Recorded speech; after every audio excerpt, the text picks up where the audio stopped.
मेरा नाम है अंकित और आपका स्वागत है विजन मास कम्युनिकेशन में।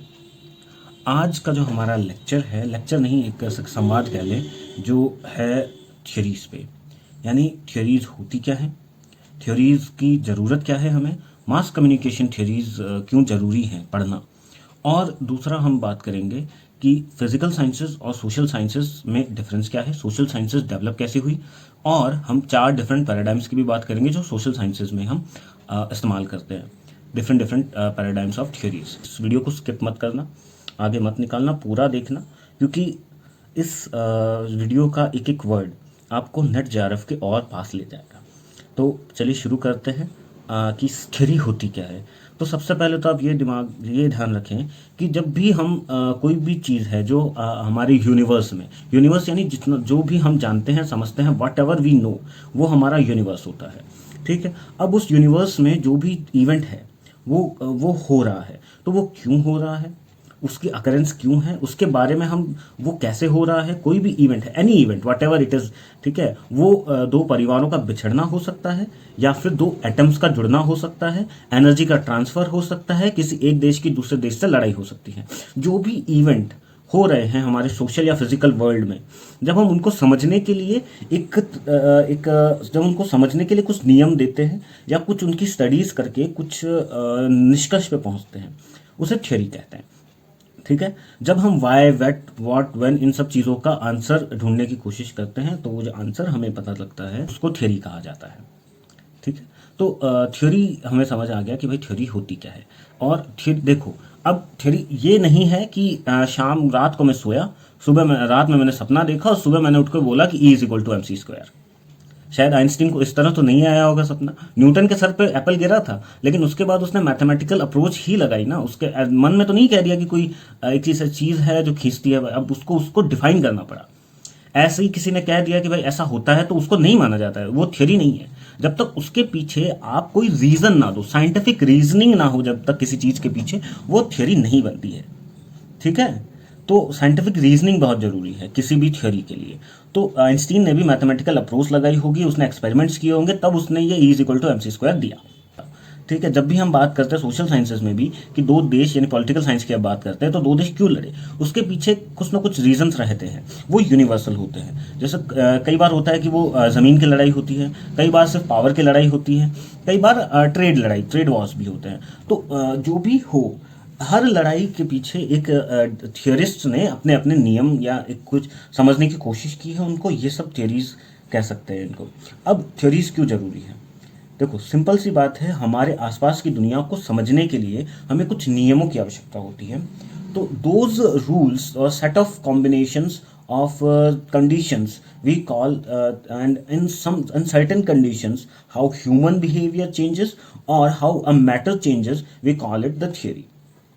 Okay, so it is a predicting phenomenon. देखो इसमें रीज़न एंड देखो इसमें टोटली साइंटिफिक होना चाहिए। साइंटिफिक मेथड में बहुत सारी चीज़ें आती हैं जिन्हें हम बाद में डिस्कस करेंगे जब हम रिसर्च पढ़ेंगे। लेकिन एक चीज़ याद रखिए कि कोई भी थ्योरी बिना रिसर्च के नहीं बनती है, पहले रिसर्च की जाती है, उसके कंक्लूजन के बाद ही उस थ्योरी को डेवलप किया जाता है। तो जो थ्योरीज़ हैं वो हमें आसपास की हमारी जो दुनिया है उसका एक बेटर एक्सपीरियंस देती हैं, एक बेटर नॉलेज प्रोवाइड करती हैं, और थ्योरीज को समझ के हम अपने आसपास की दुनिया को या जो भी पूरी दुनिया है उसको अच्छी तरह से समझ सकते हैं, ह्यूमन बिहेवियर समझ सकते हैं, हम मास कम्युनिकेशन क्यों होता है, कैसे होता है, इन सभी सवालों का जवाब हम समझ सकते हैं। और हर थ्योरी डिफरेंट होती है। डिफरेंट कैसे होती है, उसके गोल्स के हिसाब से, उसकी रियलिटी का जो पर्सपेक्टिव है, जो उसका नेचर ऑफ रियलिटी है कि क्या नॉलेजेबल है, क्या नोएबल नहीं है। ठीक है, तो इसको ऑन्टोलॉजी कहा जाता है। उसके बाद उस जो व्यू ऑफ मेथड जो यूज़ किया जाता है टू क्रिएट नॉलेज। ठीक है, तो जब या एक्सपेंड जब नॉलेज को किया जाता है, हर थ्योरी कोई ना कोई नई जानकारी देती है। ठीक है, कुछ ऐसा जो पहले हमें ज्ञात नहीं था। ठीक है, तो उसको जो साइंस ऑफ नॉलेज को कहा जाता है एपिस्टेमोलॉजी। तो उसकी एपिस्टेमोलॉजी क्या है, इन सब थोड़ी थोड़ी चीज़ों के आधार पे हर थ्योरी डिफरेंट होती है। नेक्स्ट हम बात करते हैं कि भैया पॉजिटिविस्ट के बारे में बाद में बात करते हैं। सबसे पहले एक बात करते हैं कि फिजिकल साइंसेस और सोशल साइंसेस में क्या डिफरेंस है। तो फिजिकल साइंसेस तो होती हैं जैसे केमिस्ट्री, फिजिक्स, मैथ्स है।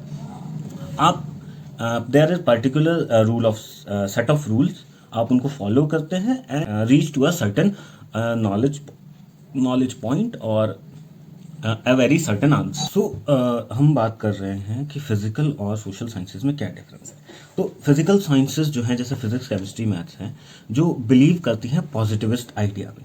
पॉजिटिविस्ट आइडिया जो है वो ये कहता है there is one truth, there is no other truth, there can not be no other versions of truth. But post positivism जो है जो कि सोशल बिहेवियर को स्टडी करता है ह्यूमंस के, सोशल कह लीजिए, साइकोलॉजिकल बिहेवियर कह लीजिए, या एक ह्यूमंस को बिहेवियर करता है। तो वो ये कहता है कि ह्यूमन बिहेवियर कांस्टेंट नहीं होता।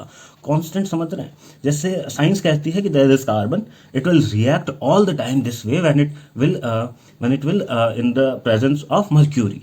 okay, but it is not in the case of post positivism as we are talking about human cannot be जैसे हर ह्यूमन है उसका कुछ ना कुछ डिफरेंट एंगल होगा सोचने का। जैसे हम बात करते हैं there is no absolute truth in humanities और you can say social sciences. इसको एक एग्जांपल के थ्रू सोचते हैं कि जैसे राम जो है वो केला खा रहा है, okay, but when we will ask the question Ram केला क्यों खा रहा है, ओके, उसके डिफरेंट आंसर्स हो सकते हैं। मे बी राम को केला पसंद है, मे बी राम को भूख लग रही थी इसलिए खा रहा है, मे बी उसके सर पे बंदूक रख के किसी ने बोला कि भैया केला खाओ।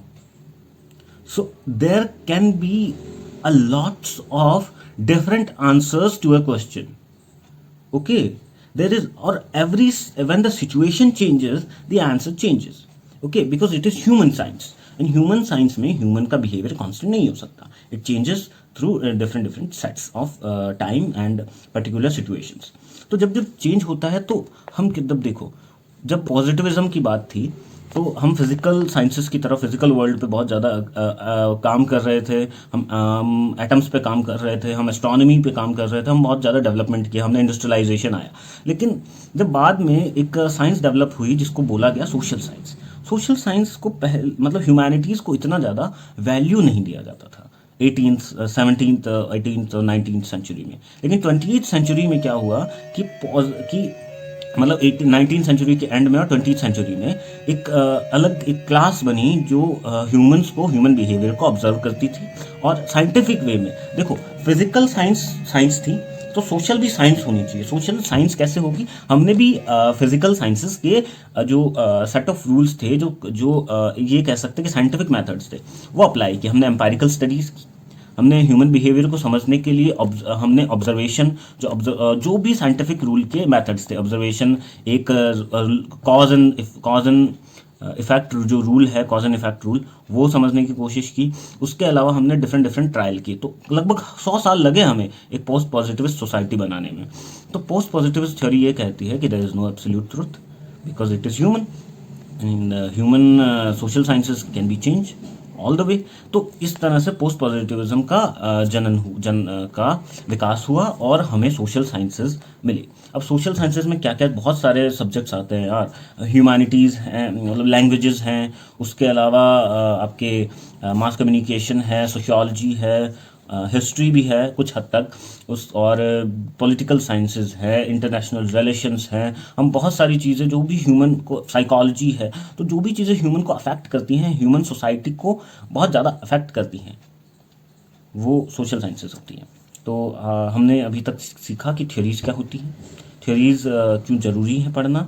उसके बाद पोस्ट पॉजिटिविज्म और पॉजिटिविज्म में अंतर समझा। यही फिजिकल साइंसेज और सोशल साइंसेज में डिफरेंस है कि फिजिकल साइंसेज हमेशा पर्टिकुलर होती हैं और there is always absolute truth that carbon will react this way only.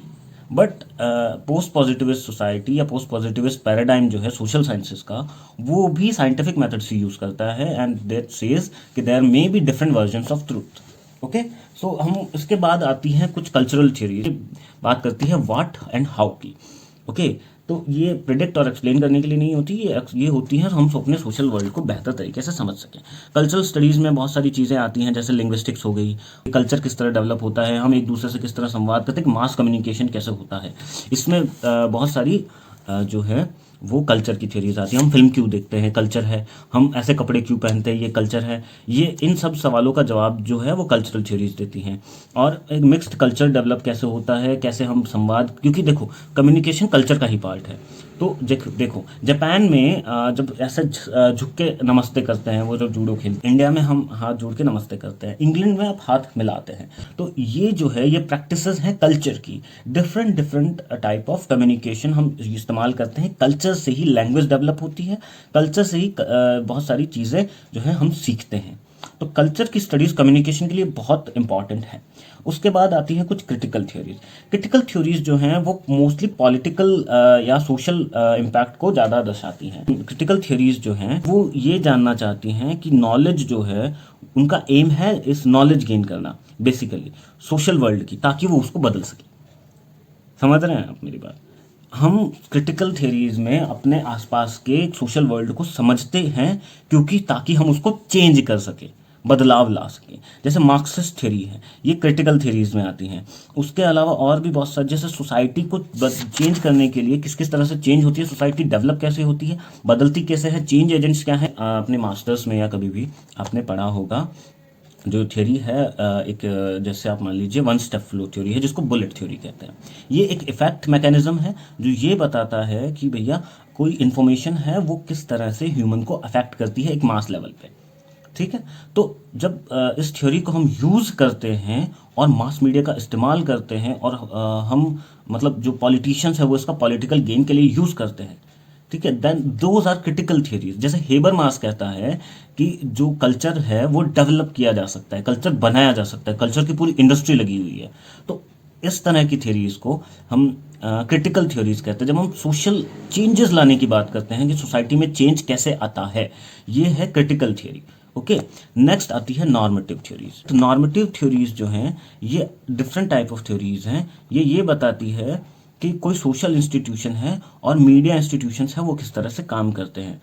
ठीक है, जैसे जो मीडिया का सिस्टम है, मीडिया सिस्टम किस तरह से काम करता है, इसमें कुछ और भी जैसे 4-5 इसमें मैकेनिज्म आते हैं। एक है ऑथोरिटेरियन, लिबर्टेरियन एंड एक सोशल रिस्पॉन्सिबिलिटी थ्योरी है, डेवलपमेंट कम्युनिकेशन थ्योरी है। तो इस तरह से नॉर्मेटिव थ्योरीज को हम समझते हैं कि कि प्रेस का रोल किन किन डिफरेंट सेट ऑफ सोसाइटीज़ में किस तरह से होता है। जैसे डेमोक्रेसी में प्रेस का रोल अलग होता है, कोई जहाँ राजा होता है वहाँ प्रेस का, जैसे आप ये समझ लीजिए ऑटोक्रेटिक जैसे चाइना है, ठीक है, तो कम्युनिस्ट सोसाइटी है, कुछ लोग हैं वही सब कुछ संभालते हैं। तो ऑटोक्रेटिक सोसाइटी में मीडिया ज़्यादा स्वतंत्र नहीं होता। डेमोक्रेसी में एक सोशल रिस्पॉन्सिबिलिटी होती है, उसके अलावा स्वतंत्र होता है अपनी बात रखने के लिए। तो ये कुछ डिफरेंसेस जो हैं जब हम मीडिया के सिस्टम की बात करते हैं तो उसमें नॉर्मेटिव थ्योरीज को हम इस्तेमाल करते हैं। तो ये कुछ मेनली 4-5 तरह की थ्योरीज हैं जो हम मीडिया में डिस्कस करते हैं। तो आज हमने क्या सीखा? आज सबसे पहले तो हमने ये सीखा कि थ्योरीज होती क्या है, उनका मास कम्युनिकेशन में क्या इम्पैक्ट है, क्या रोल है। ठीक है, देख, क्योंकि थ्योरीज को पढ़ना बहुत ज़रूरी है। बिना थ्योरीज पढ़े हम अपने आसपास के वर्ल्ड की नॉलेज को समझ नहीं सकते।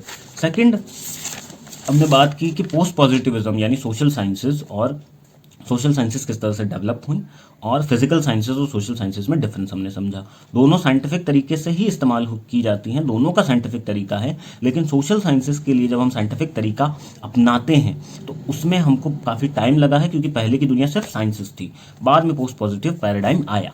फिर हम कल्चरल की हमने बात की कि कल्चरल थ्योरीज किस तरह से डेवलप होती हैं, कल्चरल थ्योरीज क्यों जरूरी है, और कल्चरल थ्योरीज में हम क्या करते हैं। सेकेंड, क्रिटिकल थ्योरीज आती हैं। क्रिटिकल थ्योरीज जो हैं वो हमें पॉलिटिकल अप्रोच को ज़्यादा दर्शाती है कि किस तरह से वर्ल्ड पे कंट्रोल किया जा सकता है इंफॉर्मेशन के थ्रू। तो इसमें आती है मास मीडिया की थ्योरी, पर्सनल इन्फ्लुएंस थ्योरीज, और यूजर एंड ग्रेटिफिकेशन थ्योरीज को आप कह सकते हैं कि how the world communicates and how can we control it to change it. Okay, change जो है, चेंज एजेंट सबसे बड़ा एलिमेंट होता है क्रिटिकल थ्योरीज का। Then there are normative theories जो ये बताती हैं कि एक सिस्टम में एक सिस्टम में मीडिया कैसे काम करता है। किसी पर डेमोक्रेसी में अलग तरीके से काम करता है, ऑटोक्रेटिक में अलग तरीके से, कम्युनिस्ट में अलग तरीके से, और आप ये भी कह सकते हैं कि एक सोशल रिस्पॉन्सिबिलिटी थ्योरीज भी आती है इसी में। तो इसको हम आगे बहुत अच्छे से डिस्कस करेंगे इन सभी को अगले कुछ लेक्चर्स में। तो तब तक के लिए धन्यवाद। आपको इस लेक्चर में जो भी डाउट्स हैं वो आप कमेंट सेक्शन में मुझसे पूछ सकते हैं। उसके अलावा और ये लेक्चर इम्पॉर्टेंट सिर्फ मास कम्युनिकेशन वालों के लिए नहीं है, ये सोशल साइंसेज में जो भी नेट कर रहा है उन सभी के लिए इम्पॉर्टेंट था। तो अभी अगर आपने सब्सक्राइब नहीं किया है तो सब्सक्राइब कर लीजिए, बेल आइकन दबाइए। मैं जल्द ही नए वीडियोस अपलोड करूंगा और आपको मास कम्युनिकेशन से रिलेटेड बहुत सारी चीज़ें समझाने की कोशिश करूंगा। तब तक के लिए धन्यवाद। नमस्ते।